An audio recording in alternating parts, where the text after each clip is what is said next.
If you're over 50 and you wake up every morning feeling a little heavier than you did when you went to bed, if your stomach feels puffy, your energy is flat before the day even starts, and no matter what you eat or how little you eat, the weight just doesn't seem to move, I need you to stop everything for the next 15 minutes. Because what I'm about to share with you isn't a diet tip, it's not a new supplement, it's not some brutal 5 a.m. workout routine. It's a 3-minute morning habit, something you do before your first bite of food, that researchers are now saying may help your body lower insulin levels up to 6 times faster than simply skipping breakfast alone. And here's what makes this so important if you're over 50. Most people are doing the exact opposite of this every single morning without even realizing it. And that one mistake, it's literally keeping your fat storage switch flipped on before your feet even hit the floor. So stay with me. We're going to break this down simply, clearly, and fast, because your time matters. By the end of this video, you'll know exactly what to do tomorrow morning. Let's start with the real issue. And it's not your willpower, your age, or your genetics. The real issue is insulin. Now, you've probably heard that word thrown around a lot, but let me explain it in a way that actually makes sense for your daily life. Insulin is a hormone. Its primary job is to manage sugar, or glucose, in your blood. Every time you eat something, your pancreas releases insulin to help move that sugar into your cells, so it can be used as energy. Simple enough, right? Here's where it gets complicated after 50. As we age, our cells gradually become less sensitive to insulin. Your body is still pumping it out, sometimes even more than it used to. But the cells aren't responding as well. So what does your body do? It keeps producing more and more insulin trying to get the job done. That state is called insulin resistance, and it's one of the most widespread, under-discussed metabolic problems among people over 50. And here's what insulin resistance does to your body. It tells your fat cells to store more fat, especially around the belly. It makes it much harder to burn existing fat, even when you eat less. It drives cravings for sugar and carbs, not because you're weak, but because your blood sugar is on a constant roller coaster. It leaves you feeling tired, foggy, and inflamed. The frustrating part? Most people try to fix this by eating less or exercising more, and they get minimal results. That's because they're not addressing what's happening in the body before the food even arrives. And that's exactly what this morning habit targets. Here's something most people don't know, and it changes everything. Your body doesn't start fresh when you wake up. It actually begins a very specific hormonal process in the final hours of your sleep and the first 30 to 60 minutes after you wake up. This window is called the cortisol awakening response, and it's one of the most powerful metabolic events that happens in your body every single day. During this window, your cortisol, your body's primary stress and wake-up hormone, spikes naturally. This is normal. This is supposed to happen. It's your body's way of mobilizing energy to get you going for the day. But here's the problem for most people over 50. When cortisol spikes, it signals the liver to release glucose into the blood, even if you haven't eaten a single thing. This is called the dawn phenomenon. Your blood sugar rises on its own, first thing in the morning, and in response, your pancreas releases insulin to deal with it. So even before breakfast, your insulin is already elevated. Now, what most people do at this point is roll out of bed, scroll their phone, maybe feel stressed about the day ahead, grab a sugary coffee drink or a bowl of cereal, and sit down. Every one of those choices amplifies that insulin spike. The stress makes cortisol rise higher, the sugar crashes the blood glucose cycle faster, the sitting keeps the muscles dormant, and your muscles are actually your body's primary glucose disposal system. The result? By 8 a.m., your fat storage switch is fully on, your insulin is elevated, and your metabolism is running in the wrong direction. And your day hasn't even started. The 3-minute morning habit is designed to interrupt this exact chain of events at the source, right during that critical cortisol window. All right, let's get to it. Here's the habit. 3 minutes, 3 parts. You can do this in your bedroom, your hallway, or your living room. No equipment needed. Part 1. The first 60 seconds. The moment you wake up, before checking your phone, before drinking coffee, before doing anything, You're going to engage your large muscle groups for just 60 seconds. Why? Because your muscles are the biggest consumers of glucose in your entire body. When your muscles contract, they can absorb blood sugar without insulin. This is huge. It means you can start lowering blood sugar and insulin demand before you've eaten a single calorie. Here's what those 60 seconds look like. 10 slow bodyweight squats. Go as low as feels comfortable. 10 standing marches. Lift your knees up to hip height, one at a time.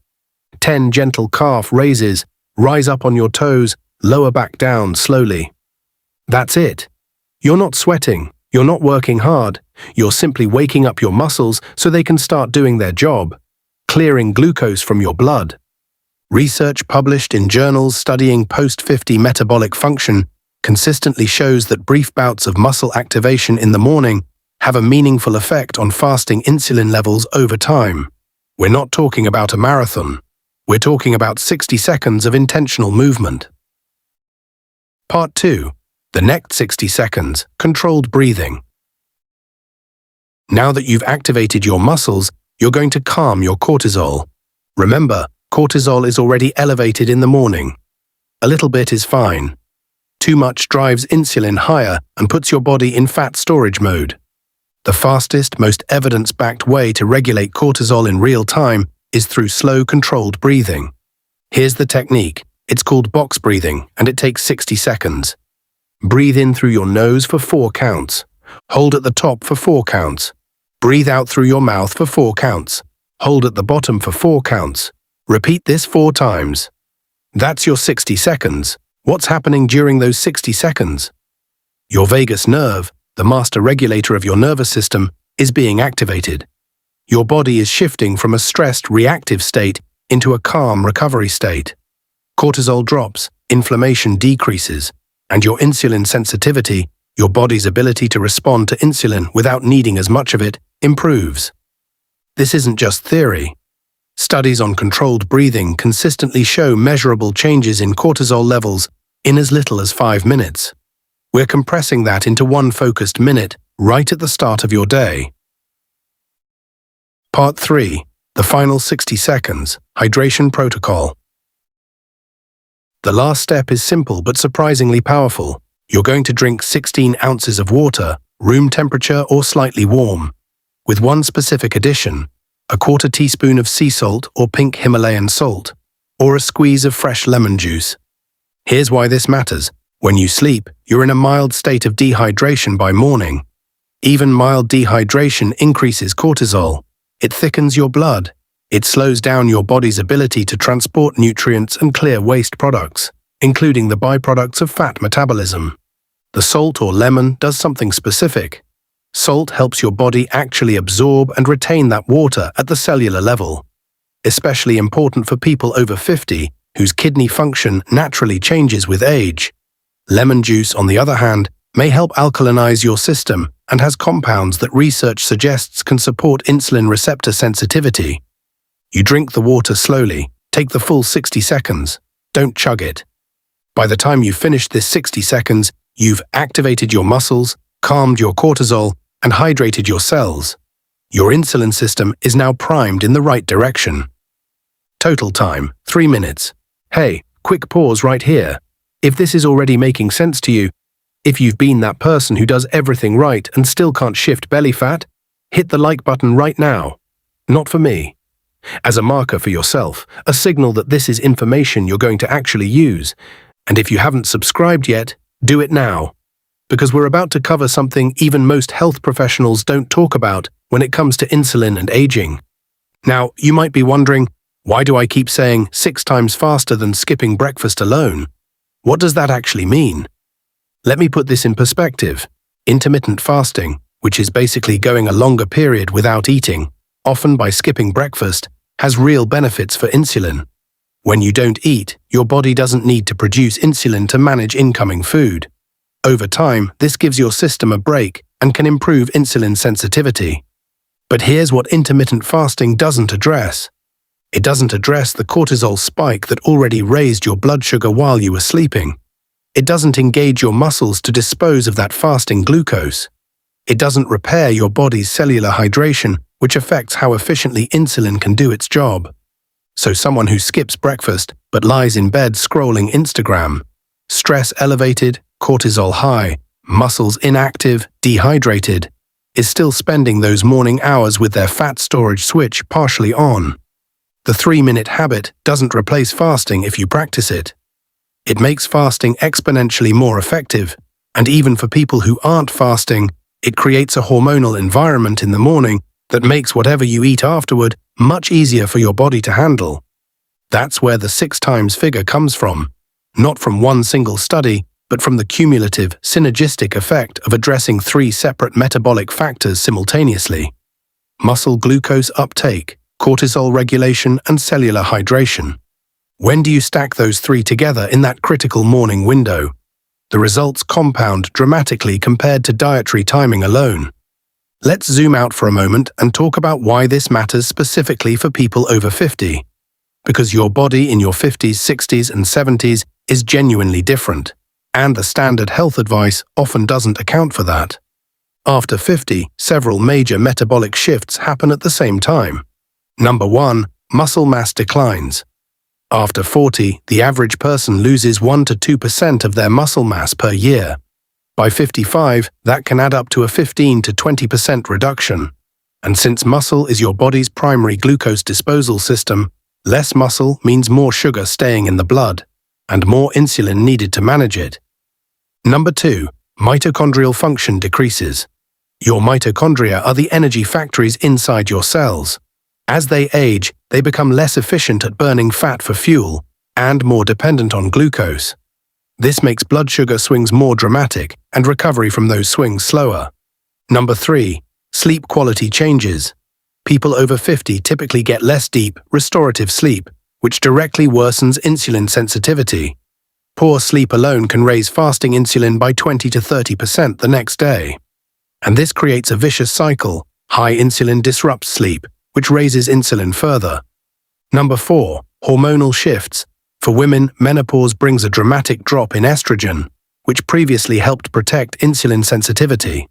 For men, declining testosterone has a similar effect on glucose metabolism and fat distribution.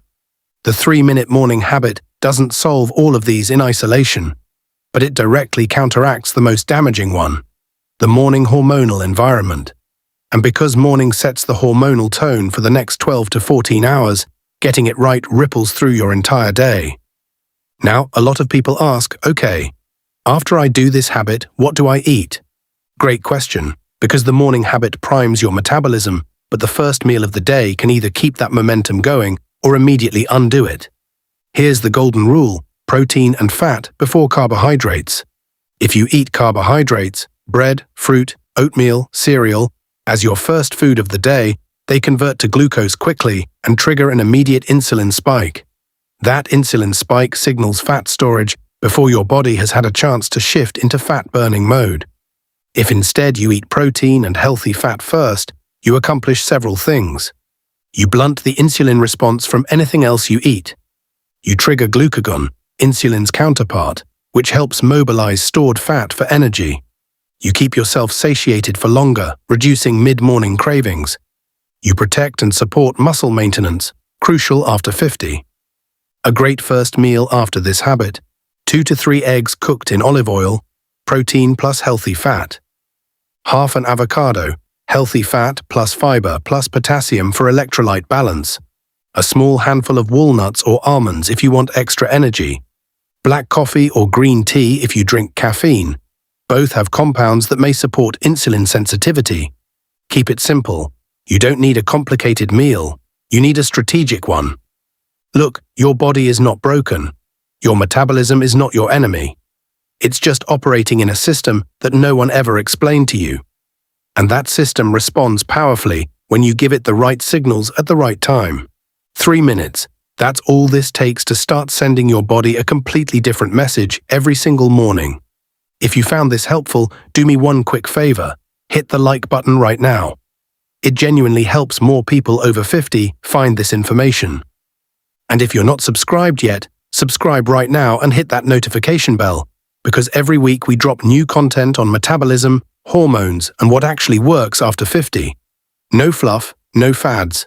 Just the stuff that matters. I'll see you in the next one. Take care of yourself, because you deserve to feel good in this body at every age.